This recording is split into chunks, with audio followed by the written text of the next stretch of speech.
Seperti apa mekanisme dari program pasar modal mikro yang telah diluncurkan OJK dan bagaimana minat kelas menengah ke bawah saat ini? Langsung saja kita membahasnya bersama Deputi Komisioner Pengawas Pasar Modal 1 OJK, Sarjito. Selamat pagi, Pak. Selamat pagi. Bagaimana sih mahasiswa sekarang sudah banyak yang mulai menanamkan modalnya? Ya, betul. Jadi saya selalu ingat ketika saya jadi mahasiswa itu di Fakultas Ekonomi, itu saya dengar belajar mengenai saham, obligasi dan menghitung.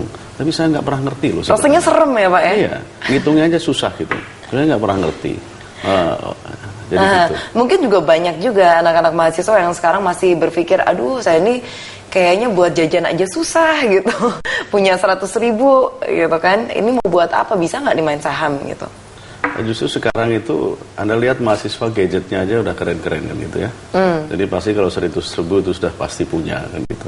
Ya memang kita harus agak sedikit bedakan mungkin antara lembaga keuangan mikro yang di bawah OJK itu ada beberapa, ada asuransi mikro, ada lembaga keuangan mikro beneran gitu ya, terus perbankan mikro dan sebagainya. Mungkin pasar modal memang tidak semikro gitu ya. Nah, prakteknya tentu saja ini yang sebenarnya tujuannya lebih penting adalah memberikan edukasi kepada masyarakat, terutama kalangan mahasiswa untuk pada saat-saat awal mereka kan nanti juga lulus, kemungkinan sebagian kerja di industri sekuritas, kemudian jadi orang kaya dan sebagainya, dan mereka tahu ada instrumen investasi di pasar modal di mana kita harus invest. Mereka nggak awam banget ketika seperti saya dulu itu lulus mahasiswa itu nggak ngerti kan gitu kan, waktu zaman mahasiswa juga nggak ngerti. Jadi sekarang kita harapkan mahasiswa pada tahapan ketika jadi mahasiswa mereka sudah tahu sebenarnya. Apalagi nanti mungkin saja kerja di OJK gitu ya Pak? Oh iya betul, salah satunya di OJK. Jadi harus belajar dari awal, artinya ini merupakan satu bentuk edukasi. Nah kalau misalnya sekarang kita berbicara tentang mahasiswa-mahasiswa yang mungkin uangnya ini belum tahu akan dibuang kemana begitu ya. Nah itu kira-kira peluang seperti apa sih untuk menanamkan saham di modal mikro ini? Sebenarnya kita harus akui juga, sebagian mahasiswa juga dalam tanda petik ada mahasiswa kreatif yang memang sudah mapan ketika jadi mahasiswa.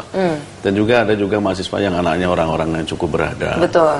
Tentu saja mereka sejak dari awal harus diperkenalkan dengan industri pasar modal, terutama mungkin reksadana. Mereka juga belajar di dalam manajemen keuangan mereka mengenai never put your egg in one basket, sebenarnya seperti apa. Betul sekali, Pak. Dan kalau pada tahap awal kan mereka belajar mengenai investasi di reksadana kan mereka juga bisa ikuti gitu. Jadi nggak boleh ditaruh kemudian goodbye gitu kan, nggak bagus. Jadi ketika mereka sudah menanamkan kemudian mereka ikuti dan mereka mungkin nanti memperoleh keuntungan sedikit gitu ya, dan mereka mulai tertarik.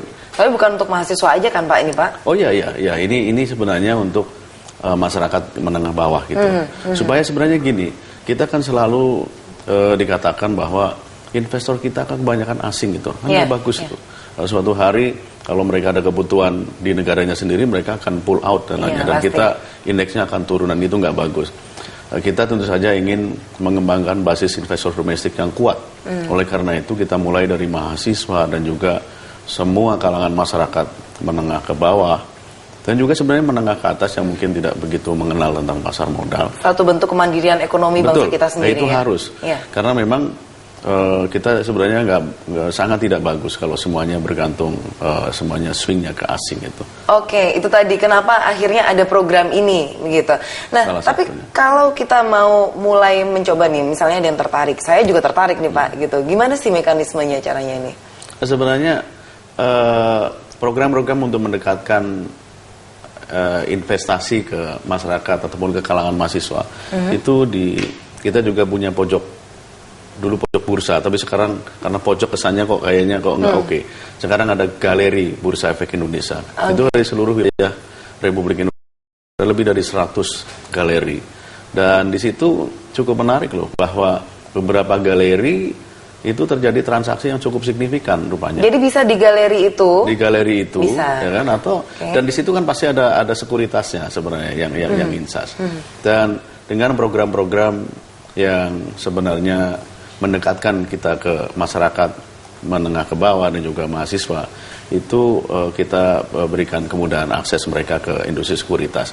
Dan siapa tahu mereka akan jadi orang hebat dan duitnya banyak. Dan kembali lagi tujuan mulia kita adalah supaya masyarakat kita benar-benar tidak bergantung pada asing. Tidak asing dan juga ngerti sejak awal. Jangan teori saja. Karena praktek itu justru lebih penting. Jangan ada juga, mohon maaf, misalnya ada dosen PhD ya kan dari luar negeri ataupun doktor di sini, tapi belum pernah ngerti sebenarnya caranya main saham seperti apa. Teorinya gitu. tahu. Ya.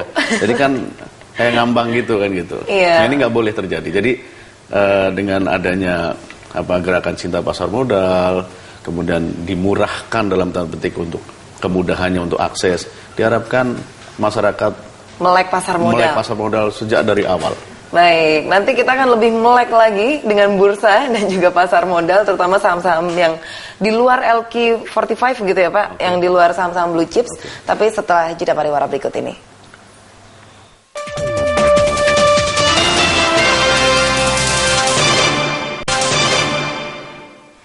Tanam saham mulai cepet. 100.000 rupiah aja udah bisa nanam saham. Ini gimana nih Pak, cara mekanismenya mahasiswa-mahasiswa? Mungkin mahasiswa kayak Raisa juga nanam saham ya. Kalau Raisa masuk mahasiswa kaya kali. Nah, ini kan kalau kita bicara mahasiswa luas sekali. Nah, gimana kalau kelas menengah ke bawah ini mau menanamkan saham bisa dari 100.000 ya Pak ya? Betul.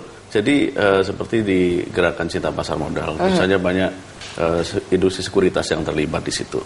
Dan mereka menyediakan diri untuk bisa diakses dan mereka bisa buka account. Kayak kemarin waktu gerakan cinta pasar modal, mereka dari 5.000 mahasiswa yang hadir kurang lebih ya di Istora Senayan itu, mereka semua menjadi account holder sekarang mereka. Jadi mereka punya, hanya dengan 100.000 rupiah aja. Mereka menjadi pemegang rekening efek.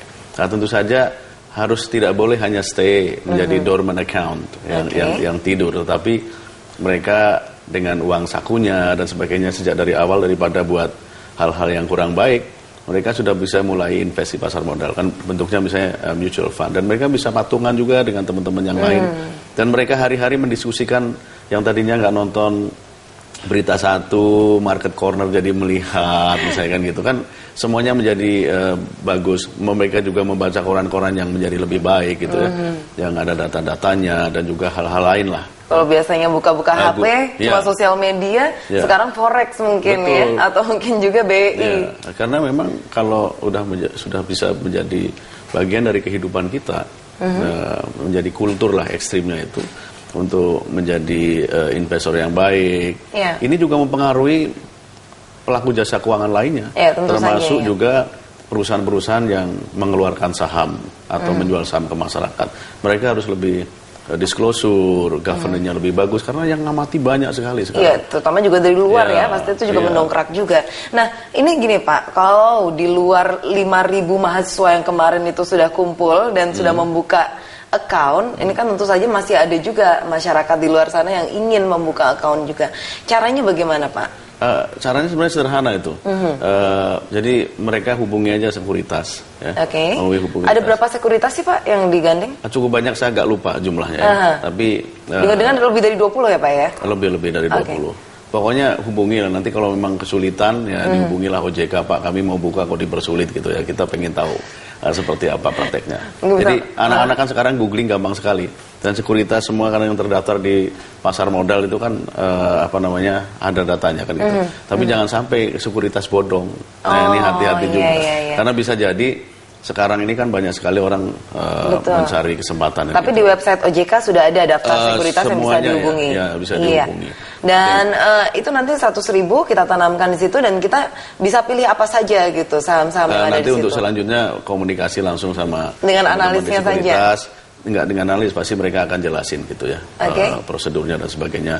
Mungkin nanti dalam prakteknya, ayo tambah lagi supaya lebih banyak kan gitu. Tapi biasanya untuk saham-saham itu ya kita bisa menghitung sih memang ya, dengan 100.000 tidak mungkin kita reksadana. Tidak mungkin kita akan menanamkan pada saham-saham yang biru begitu kan? Betul, harganya cuma lebih mahal dari 100.000. Paling nggak 500.000 kita cuma dapat satu lot gitu kan?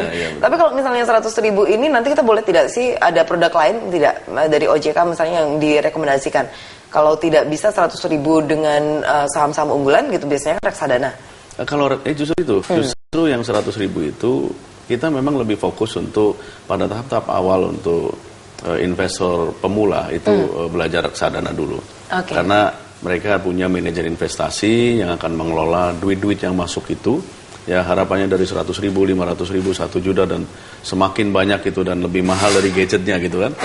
Itu semuanya diinvestasikan ke industri jasa keuangan, ke reksadana, pasti akan bagus. Dan mereka tentu saja dengan kalau mereka investasinya kecil ya imbalannya kecil atau mungkin kadang-kadang kayak belum kerasa gitu ya. Iya, tapi jangan terus minta profit taking terus ya Pak ya. Iya, tapi harapannya kan ke depan itu ketika sudah membudaya dan mereka tahu bagaimana cara berinvestasi yang baik dan sebagainya supaya nggak ketipu dan juga meningkatkan social welfare secara keseluruhan. Oke, investasi kalau tidak sekarang kapan lagi gitu. Terima kasih Pak Sarjito atas waktunya dari ini. Pemirsa, untuk memberikan pelayanan yang berbeda dari hotel lainnya, salah satu hotel di Swedia menyediakan kamar yang bisa pindah ke lokasi sesuai keinginan tamunya. Informasinya saat lagi.